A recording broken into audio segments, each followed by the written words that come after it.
সূরা আনআমে আল্লাহ পাক রব্বুল আলামিন বলেন, ওয়ালা ক্বাদ কুযিবাত রুসুলুম মিন ক্বাবলিকা ফাসাবারু আলা মা কুযিবু ওয়া উযু হাত্তা আতাহুম নাসরুনা। আমাদের নবীকে আল্লাহ সান্ত্বনা দিয়ে বলে, হাবিব, আপনার পূর্বে যত নবী দুনিয়ার মধ্যে আসছে, অনেক রাসূল দুনিয়ার মধ্যে আসছে, আপনার পূর্বের রাসূলদেরকেও মিথ্যাবাদী সাব্যস্ত করা হয়েছে। বলেন নাউযুবিল্লাহ। বেঈমানরা আপনাকে মিথ্যাবাদী বলে, টেনশন করবেন না, হতাশ হবেন না, পেরেশান হওয়ার কিছু নাই। বলেন তো, নবীরে মিথ্যাবাদী বলা এটা কথার কষ্ট কিনা? নবী আপনি কষ্ট নিবেন না, তারা আপনাকে কষ্ট দেয়। আপনার পূর্বে রাসূল যারা আসছে তারাও কষ্ট সহ্য করেছে। ওয়া উযু, তাদেরকেও কষ্ট দেওয়া হয়েছে। ফাসবারু আলা মা কুযিবু ওয়া উযু, আগের নবীরা ধৈর্য ধারণ করেছে, মিথ্যাবাদী বলার পরেও তারা ধৈর্য ধারণ করেছে। ওয়া উযু, তাদেরকে কষ্ট দেওয়া হয়েছে, তারা ধৈর্য ধারণ করেছে। হাত্তা আতাহুম নাসরুনা, এক পর্যায়ে আমি আল্লাহর সাহায্য আসছে। লা মুবাদদিলা লিকালিমাতিল্লাহ, আল্লাহর কথা পরিবর্তনকারী কেউ নাই। এই আয়াত দ্বারা বোঝা যায়, যিনি কল্যাণের আহ্বান করে, যিনি মানুষকে কল্যাণের দাওয়াত দেয়, তাদের কথার কষ্ট, কর্মের কষ্ট যদি সহ্য করতে করতে করতে এক পর্যায়ে যিনি দাওয়াত দিতেছেন তার উপর আল্লাহর সাহায্য আসবে। আল্লাহ কোরআনে ওয়াদা করে দিলেন, তাকে আল্লাহ সাহায্য করবে। তাহলে কথার কষ্ট, আপনারে মিথ্যাবাদী বললে সহ্য করেন। আপনার আগে যারা, তাদেরকেও মিথ্যাবাদী বলা হয়েছে। এই যুগে আমি আপনি চা স্টলের সামনে দাওয়াত দিতে গেলে ওই বেটা যদি কোনো মতে কয়, পিসাব হয়ে গেছে, নতুন করে দাওয়াত দিতে, আমি আপনি তো ফায়ার হয়ে যায়। কি কইলি তুই? না, ফায়ার হয়ে। আজকে বলছে আমার আপনারে খারাপ কথা, কালকে আবার দাওয়াত দিব, কালকে আরেকটা বলবে, পরশু আবার দিব, তখন বলবে ওই এত কয়, ঠিক আছে যাই আজকে দেখি। একদিন খালি যদি যাই আজকে দেখি বইলা মসজিদে আনতে পারেন, মনে করেন ইনশাআল্লাহ আল্লাহ পথ ধরায়া দিছে, এরপর এসেই যাবে। তাহলে কথার কষ্ট, কর্মের কষ্ট সহ্য করার ক্ষমতা যিনি ওয়াজ করবেন, যিনি দায়ী, এটা তাদের থাকতে হবে। যিনি কল্যাণের আহ্বান করবেন, এটা তাদের মাঝে থাকতে হবে। এটা 4 নাম্বার।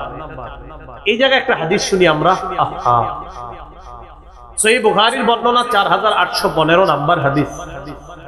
এই হাদিসের মধ্যে আছে, উরওয়া ইবনে জুবাইর রাদিয়াল্লাহু তাআলা আন আব্দুল্লাহ ইবনে আমর ইবনুল আস রাদিয়াল্লাহু তাআলা আনহুর কাছে জিজ্ঞাসা করলেন, আখবিরনি বিআশাদ্দি মা সানাল মুশরিকুনা বিরাসূলিল্লাহি সাল্লাল্লাহু আলাইহি ওয়াসাল্লাম, আমাকে আপনি এমন একটা বিষয় বলে দেন, মুশরিকরা আল্লাহ নবীরে কঠিন কষ্ট দিয়েছে, এমন কিছু জানলে আমাকে আপনি জানান। কি জানতে চায়? মুশরিকরা নবীরে অনেক কষ্ট দিতে, এই জাতীয় কিছু জানা থাকলে আমারে জানান।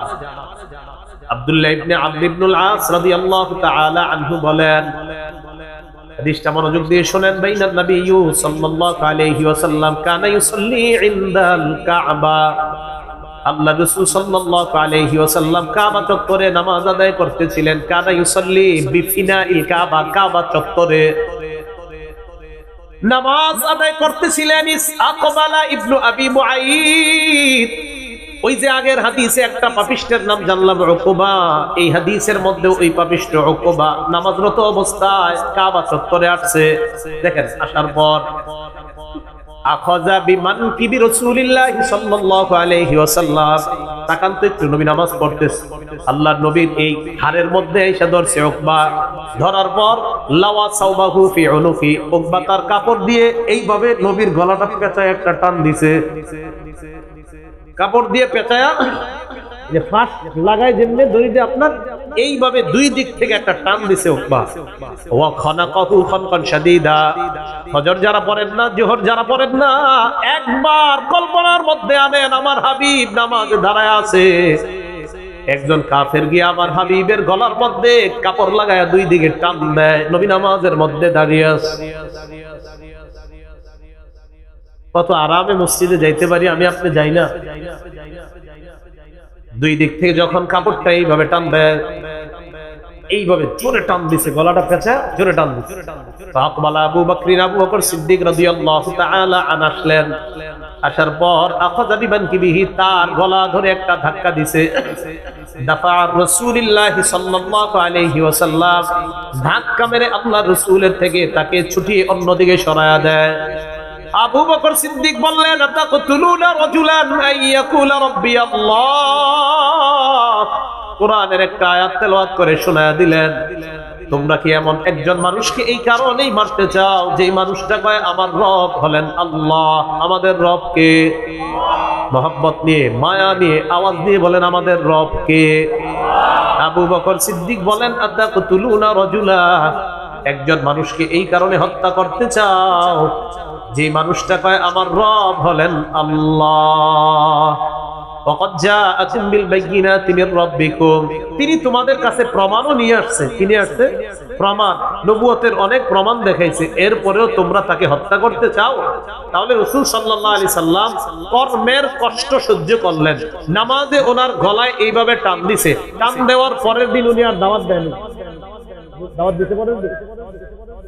তাহলে যিনি দাওয়াত দিবে তার 4 নাম্বার গুণ কর্ম, কথার কষ্ট সহ্য করার ক্ষমতা থাকে। ভাইও আমি কথাগুলো বুঝাইতে পারতেছি আপনাদেরকে?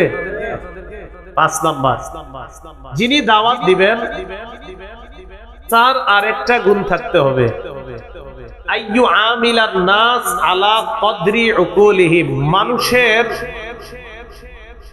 অবস্থাটা বুঝার একটা ক্ষমতা দায়ী থাকতে হবে, যে এই এলাকায় যে আমি আসলাম, মানুষকে কিভাবে কথাগুলা বললে মানুষ কোরআন সুন্নাহটা ভালোভাবে বুঝবে, এই মানুষের পরিস্থিতিটা বুঝারও একটা যোগ্যতা অর্জন করা, এটাও দায়ীর 5 নম্বর গুণ হওয়া। অথবা দায়ী যাদেরকে দাওয়াত দিচ্ছেন তাদের এলাকায় কিভাবে ইসলাম প্রচার করলে তারা আমাকে প্রথমে হিট করবে না, এই জাতীয় চিন্তা চেতনা দায়ীর মধ্যে থাকা। কেমন? বুখারী শরীফের 126 নম্বর হাদিস, আম্মা জান আয়েশা সিদ্দিকা রাদিয়াল্লাহু তাআলা আনহারে নবীজি বলে, আয়েশা আমার একটা দুঃখ আছে জানো? তো আম্মা জান কয়, কি হুজুর?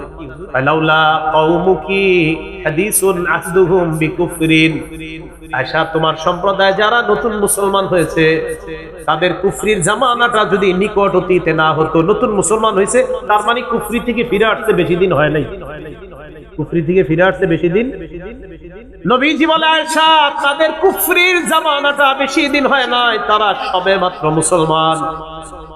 যদি তারা সবেমাত্র মুসলমান না হইতো, তাদের ইসলাম গ্রহণের সময়টা যদি অনেক বেশি হইতো, তাহলে আয়েশা লানাকাসতুল কাবা, আমি কাবা ভেঙে এই কাবাটাকে আমি এমন ভাবে করতাম, কাবার সংস্কার এমন ভাবে করতাম, ওয়াজআলতু লাহা বাবাইন, আমি কাবার 2টা দরজা রাখতাম। কয়টা দরজা? কিন্তু তারা কাবা বানাইছে। এখন যদি আমি কাবাটা 2 দরজা বানাইতে চাই, নতুন মুসলমান হয়েছে এরা এটা মেনে নিতে পারবে না। না না, আমরা যে কাবা বানাইছি এটা আপনারে ভাইয়া নতুন ভাবে 2 দরজা করবেন, এটা আপনারে আমরা করতে দিব না। আয়েশা আমার এই ভয় হয় যে আমি যদি কাবাকে সংস্কার করে 2 পাশে 2টা দরজা দেই, এক দরজায় বাবুন ইয়াদখুলুন নাস, এক দরজা দিয়ে মানুষ ঢুকবে, ওয়া বাবুন ইয়াখরুজুনা, আরেক দরজা দিয়ে মানুষ বের হবে। আয়েশা তোমার সম্প্রদায়ের মানুষগুলা যদি নতুন মুসলমান না হইতো আমি এটাই করতাম, কিন্তু এখন যদি করতে যাই এরা একটু উল্টাপাল্টা করে ফেলতে পারে। তাহলে নবী তাদের অবস্থাটা বুঝছে, নবী তাদের অবস্থা বুঝার কারণে নবী কাবাকে 2 দরজা বানান নাই। পরবর্তীতে নবীর ওই কল্পনা অনুযায়ী এটা বাস্তবায়ন করেছিলেন ফাফআলাহু ইবনু জুবাইর, আব্দুল্লাহ ইবনে জুবাইর রাদিয়াল্লাহু তাআলা। হাজ্জাজ বিন ইউসুফ যাকে হত্যা করছে, এই আব্দুল্লাহ ইবনে জুবাইর নবীজির ওই চিত্র অনুযায়ী কাবার 2টা দরজা করেছিলেন, যদিও এখন কাবার 2 দরজা না, এটা 1 দরজা। কিন্তু নবীজির ওই আশাটা বাস্তবায়ন করেছিলেন একজন সাহাবী, নাম কি আব্দুল্লাহ ইবনে জুবাইর। যাই হোক, এটা উদ্দেশ্য না, আমাদের বলা উদ্দেশ্য ওই মানুষগুলার অবস্থা বুঝার যোগ্যতা একজন দায়ী থাকতে হবে। দেখুন আমাদের নবী কত বিচক্ষণতার সাথে একটা কাজ করতে চেয়েও করেন নাই। কেন?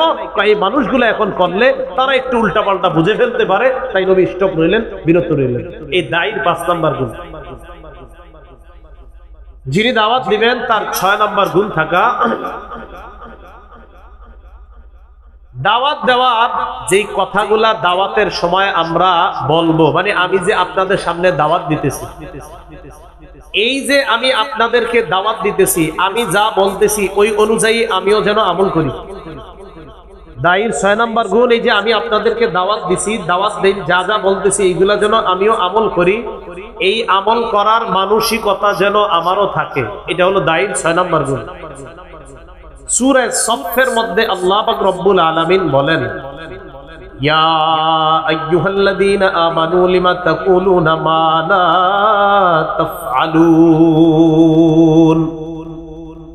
হে মানুষ, এমন কথা কেন তোমরা, হে ঈমানদাররা এমন কথা কেন তোমরা বলো যা তোমরা করো না। সূরা সফের 2 নম্বর আয়াতে আল্লাহ বলেন, হে ঈমানদার, লিমা তাকুলুনা, কেন এমন কথা বলো, মা লা তাফআলুন, যা তোমরা করো না। আরিফ বিন হাবিব, এমন কথা তুমি কেন বলো যা তুমি নিজে করো না। কাবুরা মাকতান ইনদাল্লাহি আন তাকুলু মা লা তাফআলুন, তোমরা যা বলো যদি তা না করো, এই ব্যাপারটা আল্লাহর কাছে বহুত বড় অপরাধের বিষয়। নাউজুবিল্লাহ। যিনি দাওয়াত দিবে, আপনাদেরকে যে বিষয়ে দাওয়াত দিবে, এই কাজগুলা তিনি নিজেও করা, এই যোগ্যতা তার মাঝে থাকা, এটা তার মাঝে থাকা চাই। এ হলো দায়ীর 6 নাম্বার গুণ। বলেন দায়ীর কয় নাম্বার গুণ? এটা 6 নাম্বার গুণ, যে তার মাঝে এটার যোগ্যতা থাকা। যিনি দাওয়াত দিবেন তিনি 3টা প্রধান কৌশল অবলম্বন করে দাওয়াত দিবেন। কয়টা? 3টা কৌশল। 1 নাম্বার কৌশল, যিনি দাওয়াত দিবে তিনি হিকমত প্রজ্ঞা অবলম্বন করে দাওয়াত দিবে, কৌশলে দাওয়াত দিবে। বলেন কিসে দাওয়াত দিবে? কৌশল। সূরা নাহলে আল্লাহ পাক রব্বুল আলামিন বলেন, উদউ ইলা সাবিলি রাব্বিকা বিল হিকমাতি ওয়াল মাউইযাতিল হাসানাহ ওয়াজাদিলহুম বিল্লাতী হিয়া আহসান। উদউ ইলা সাবিলি রাব্বিকা, আপনি আপনার রবের রাস্তায় দাওয়াত দেন। সূরা নাহল আয়াত নাম্বার 125 নাম্বার আয়াত। উদউ ইলা সাবিলি রাব্বিকা বিল হিকমাতি ওয়াল মাউইযাতিল হাসানাহ, আপনি আপনার রবের রাস্তায় দাওয়াত দেন কৌশলের সাথে এবং উত্তম ওয়াজের মাধ্যমে। আপনি আপনার রবের রাস্তায় দাওয়াত দেন কৌশল অবলম্বন করে। কিসের মাধ্যমে বলেন তো? কৌশল।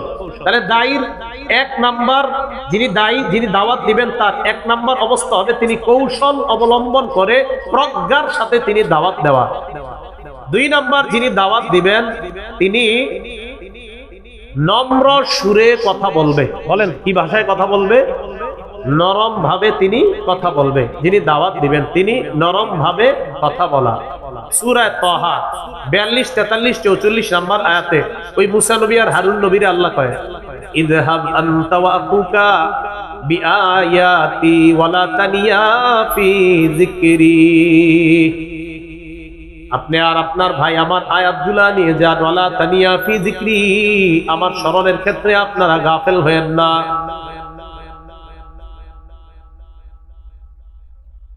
ইযহাবা ইলা ফিরআউনা ইন্নাহু তাগা, 2 জন ফেরাউনের কাছে যান, ফেরাউন সীমালঙ্ঘনকারী, ফেরাউন সীমালঙ্ঘন করেছে। ফাকুলা লাহু কাওলান লাইয়িনা, কাওলান লাইয়িনা, ফেরাউনকে নরম ভাষায় দাওয়াত দিবেন। ফাকুলা লাহু কাওলান লাইয়িনা, ফেরাউনকে নরম ভাষায় দাওয়াত দিবেন। বলেন আমার সাথে, প্রয়োজনে, বলেন প্রয়োজনে গরম ভাষা ব্যবহার করার অনুমতি রয়েছে। বলেন না সবাই, প্রয়োজনে গরম ভাষা ব্যবহারের অনুমতি আছে। এটা আবার কই হুজুর, এটা কই পেলেন আপনি? আছে তো এরকম কথা। যারা আপনি দাওয়াত দিবেন তার মধ্যে যদি নিফাকি থাকে, তার মধ্যে যদি জুলুম করার অভ্যাস থাকে, আল্লাহ পাক রব্বুল আলামিন তার ব্যাপারে কঠোর হওয়ার আদেশ করছেন কোরআনে। সূরা তাহরীমের 9 নাম্বার আয়াতে মনে হয়, হ্যাঁ 9 নাম্বার আয়াত, ইয়া আইয়ুহান নাবিয়্যু জাহিদিল কুফফার ওয়াল মুনাফিকিনা ওয়াগলুজ আলাইহিম, নবী আপনি কাফের মুনাফিকদের বিরুদ্ধে জিহাদ করেন আর তাদের বিরুদ্ধে কঠোর হন। ওয়াগলুজ আলাইহিম, তাদের বিরুদ্ধে কঠোর হন। তাহলে বোঝা গেল প্রয়োজনে কঠোর হওয়া যায়। কখন? যখন তাদের মাঝে সীমালঙ্ঘনের মাত্রা ছাড়িয়ে যাবে তখন প্রয়োজনে কঠোর হওয়া যাবে। এখন প্রশ্ন হলো, হুজুর নবী কখনো কঠোর হয়েছেন বয়ানের মধ্যে? হ্যাঁ হয়েছেন। দলিল ইবনে মাজাহ 45 নাম্বার হাদিস, কানা রাসূলুল্লাহ সাল্লাল্লাহু আলাইহি ওয়াসাল্লাম ইদা খাতাবা, নবী যখন ভাষণ দিতেন, ইহমারাত আইনা, চোখ দুইটা লাল হয়ে যাইতো। চোখ দুইটা, ভাষণ দিতেন যখন চোখ দুইটা লাল হয়ে যাইতো। ওয়া আলা সাউতুহু, আওয়াজ উঁচু হয়ে যাইতো। ওয়াশতাদ্দা গদবুহু, নবীজির রাগ বেড়ে যাইত, কান্নাহু মুনজিরু জাইশিন, যেন নবী কোন সেনাবাহিনীকে সতর্ক করতেছে, এই সেনাবাহিনী এভাবে করো, এভাবে করো না। নবী ভাষণে মাঝে মাঝে এমন অবস্থা হইতো, চোখ দুইটা লাল হয়ে যাইত, আওয়াজ উঁচু হয়ে যাইত, আর নবীজির রাগ খুব বেড়ে যাইত, মনে হতো কোন সেনাবাহিনী দলকে রাসূল সাল্লাল্লাহু আলাইহি সাল্লাম সতর্ক করতেছে। কোন সেনাবাহিনী দলকে নবীজি সাল্লাল্লাহু আলাইহি সাল্লাম কি করতেছেন বলেন? সতর্ক করতেছেন। তাহলে কৌশলে দাওয়াত দেওয়া, নরম ভাষায় দাওয়াত দেওয়া, কৌশলে দাওয়াত দেওয়া, নরম ভাষায় দাওয়াত দেওয়া। 3 নম্বর, প্রয়োজনে গরম কথা যদি বললে দেখা যায় এখানে কাজ হবে, সেখানে গরম কথা বলার অধিকার রয়েছে, এটা ইসলাম অনুমোদন দিয়েছে। যদিও বিষয়টা আমি পারি না আর কি, কিন্তু যারা করে এটা আপনি তাদেরকে এরকম বলা যাবে না যে আপনি এই জায়গায় কেন একটু জোরে কথা বললেন। দেখেন, জোরে কথা বলার কথা কোরআনেও আছে, হাদিসেও আছে। কেউ যদি কোনো অন্যায়কে বাধা দেওয়ার জন্য কখনো জোরে কোনো কথা বলে, সেটা হাদিস দ্বারা প্রমাণিত। ইবনে মাজার 45 নম্বর হাদিস, মুসলিম শরীফের হাদিসের মধ্যে আছে যে নবীজি সাল্লাল্লাহু আলাইহি সাল্লাম কখনো কখনো যখন খুতবা দিতেন তখন নবীজির আওয়াজ উঁচু হয়ে যেত, নবীজির চোখ মুবারক দুইটা লাল হয়ে যেত, নবীজির রাগ বেড়ে যেত। আল্লাহ পাক রব্বুল আলামিন আমাদের সকলকে দাওয়াতের ব্যাপারে যে কথাগুলো শুনলাম বললাম, এইগুলা প্র্যাকটিক্যালি শিখার জন্য আগামী 13, 14, 15 টঙ্গীর ইজতেমায় শরীক হওয়ার তৌফিক দান করুন। যাবেন তো ইনশাআল্লাহ? আল্লাহ আমাদের সকলকে কবুল করেন। আমিন ওয়া আখিরু দাওয়ানা আলহামদুলিল্লাহি রাব্বিল আলামিন। আমরা কোথায়? আপনারা উঠছেন কেন? ইউটিউবার ভাইরা উঠছেন কেন? দেখি দাঁড়ান। আপনারা কেন উঠছেন? হ্যাঁ, আলোচক তো আরেকজন আসবে, আপনারা উঠছেন কেন? আলোচক আরেকজন আসবে না তো? আসছে, আরে ওনারা ভিডিও করবেন, আপনারা উঠলেন কেন? এই চেহারাগুলো ভালো করে দেখবেন। হ্যাঁ না, যিনি আসছে আপনারা উঠবেন, মানুষও উঠবে, মাহফিলটা নষ্ট হয়ে যাবে। সৌন্দর্যতা নষ্ট করেন না মাহফিলের। প্রিয় মুসলমান ভাইয়ারা, আপনাদের কাছে এতক্ষণ কিছু কথা বলছি, কিছু শিখছেন?